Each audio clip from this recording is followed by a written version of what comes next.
Welcome back to Nap Trapped. Hi, Beck. Hey Sally, how are we doing? Good. We are talking about something today, and I'm just going to dive right in because this Yep. question comes up often enough across all the places people ask us questions. We're going to be talking about how and why we structure our feeds. The difference in how we structure our feeds and anchor them in between a baby on a 3-nap schedule compared to when we are on a 2-nap schedule, somewhere between 8 and 9 months. And I think context is really important here. First of all, the way you feed your baby and the frequency is none of our business unless you are our client. There are many ways to distribute calories, and we also appreciate that there is more to feeding than just nutrition. The context here is that as sleep consultants, we work with families to fix a sleep problem. And in order to set the stage for success, we need to know that day calories are in place so that a family can be confident in knowing what is a resettle versus what is genuine hunger overnight. So take that context into our recommendations about how we structure and change feeds around with this nap transition. It's not a problem unless it's a problem for you Exactly. or for, Yep. Yep. So when we're dropping from 3 to 2 naps, we are hopefully moving into more of a chunky nap sort of schedule. So we're just going to sort of use the traditional like routine for an 8 to 9-month-old, 10-month-old. Your little one is waking at around 7 o'clock in the morning, and we're going to offer a full feed. And our main sort of focus for the day is making sure that our little ones are getting amazing milk feeds. We are always making sure that we've got a really great balance of incredible milk feeds plus the nutrition from solids, and that they're working together in harmony to make sure that our little one is going into the night fueled up and that they've got great calories under their belt. Because when our little ones have great calories under their belts, we feel more confident. So the whole idea with dropping from 3 naps to 2 naps and then moving from 4 feeds to 3 feeds is to make sure that as our little ones grow and their interest in solids increases, that we are still maximizing that opportunity to, offer the right amount of calories in at solid times.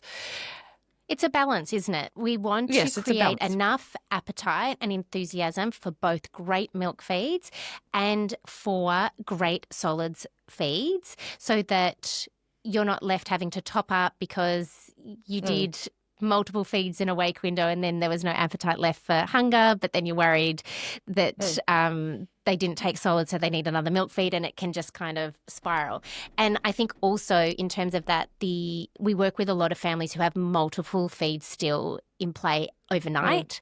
And that is always something that, particularly at 8 or 9 months when this nap drop occurs, we know that the average 8 to 9-month-old baby who is otherwise healthy, thriving, eating, drinking, has the capacity to either sleep all night long with no feeds, or we can whittle it down to one very small feed in the early hours of the morning that then will be dropped if and when the family is ready. So in order to do that, we have to find this balance between great milk feeds, great solids, and we also want to fill up before these long chunky naps, because when we're on 3 naps, sometimes it's 45 minutes and they've got a 30-minute cat nap in the afternoon. We're asking a baby to stay asleep for roughly an hour and a half at a time. They're not going to do that if they are hungry. That's right. So with the 3-nap schedule, you've got the 4 hourly feeds, which is 7, 11, 3, and roughly around 6:30. So when we are dropping to the 2 naps through the day, we're moving to 3 feeds, and the feeds then become 7 a.m. in the morning, so big feed to start the day. And then the next feed is then offered half an hour before nap 2, which sort of sits around the 1:30 mark. And then the final feed before bed, so around that 6:30 still. Now, the reason why we drop the 11 o'clock milk feed is because we want to start moving on increasing the lunchtime solids. When we have a little one who is moving into the introduction of solids, it doesn't matter how much they have. We are just wanting to create an interest in them. But now at 8, 9 months, we really need to start improving how much or the volume that they're taking at that point in time. Because like we were mentioning before, their mobility is increasing. They're expending more energy as they crawl and move around and pull to stand and all the things.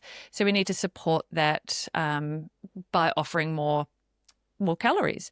So if our 11 o'clock milk feed is still in place, then that will detract from the appetite at 12 o'clock.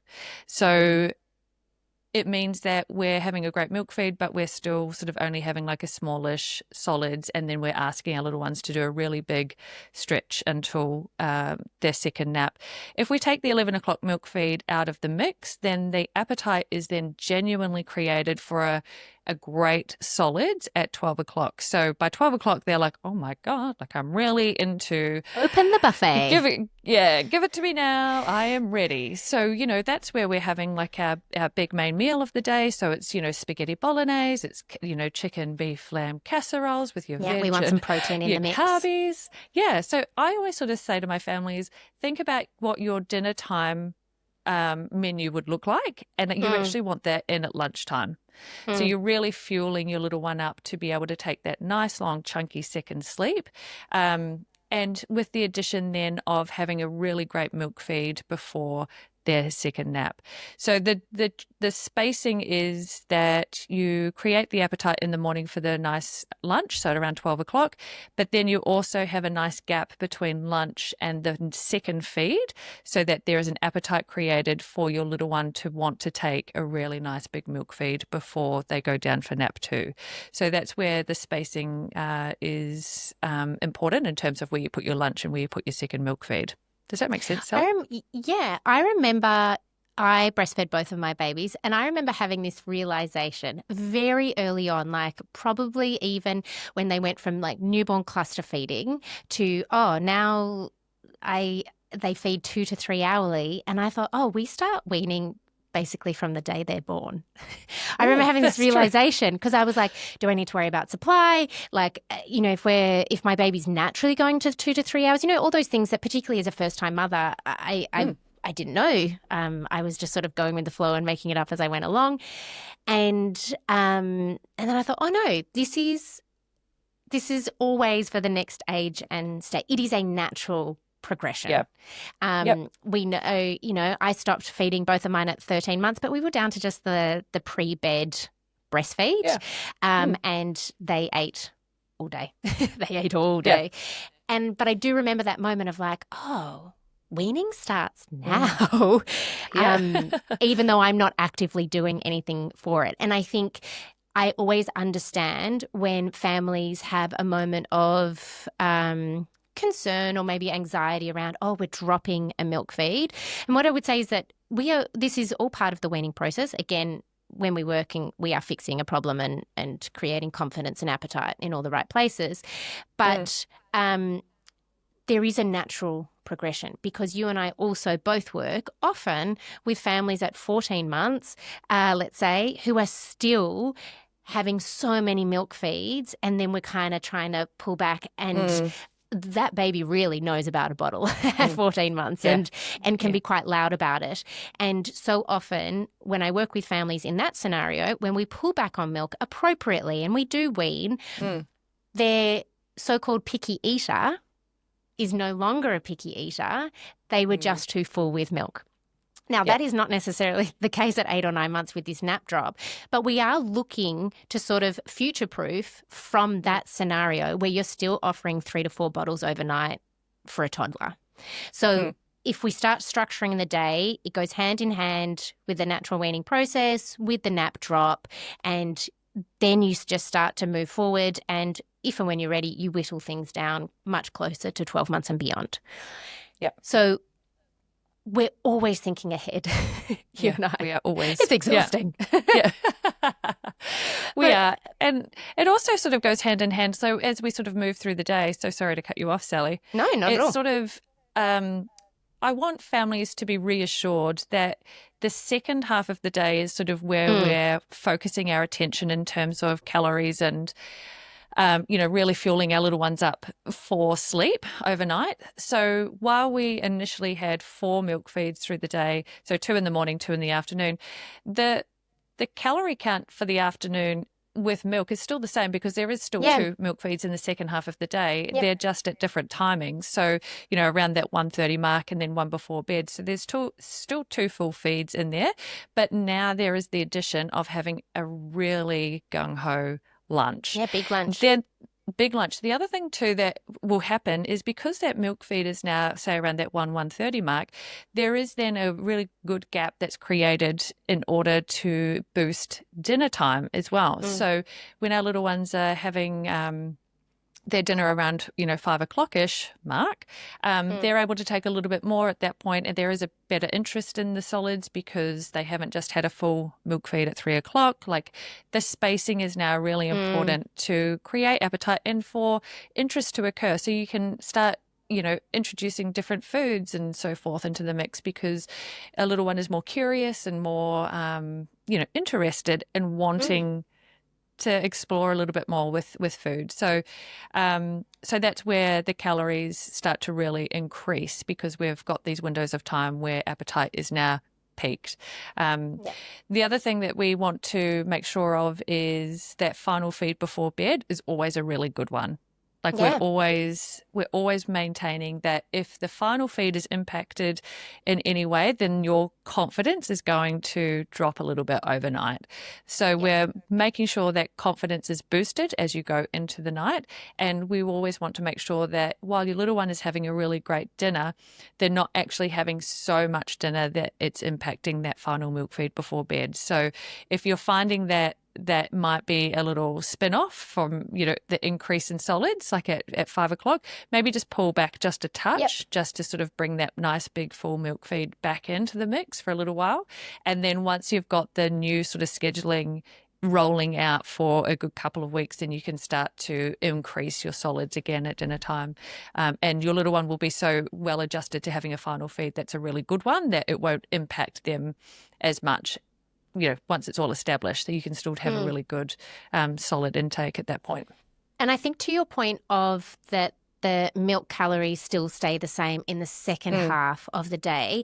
Another way I like to frame it for families is also we're actually bulking out that second half of the day before we go into the night. If we have just smashed calories in the first half and then hope that they're still working for us at 4 a.m., that's when we're going to have questions of, is my baby actually hungry? There is method behind the madness of, okay, we're going to keep things the same and really tank up for the second half of the day so that those calories really do start to carry over, particularly in the context of perhaps sleep training out and weaning out overnight feeds. Confidence. That's what you and I go on about. Confidence is key. Yeah, it is. And it's just a game changer in terms of when you can sort of get a visual on how much your little one is eating. If you are then working on sleep over the course of the night, you can sort of maybe you're, sleep training a 10 p.m. milk feed out of the mix and, at 9 months or whatnot. And you can sort of think to yourself, okay, well, hang on.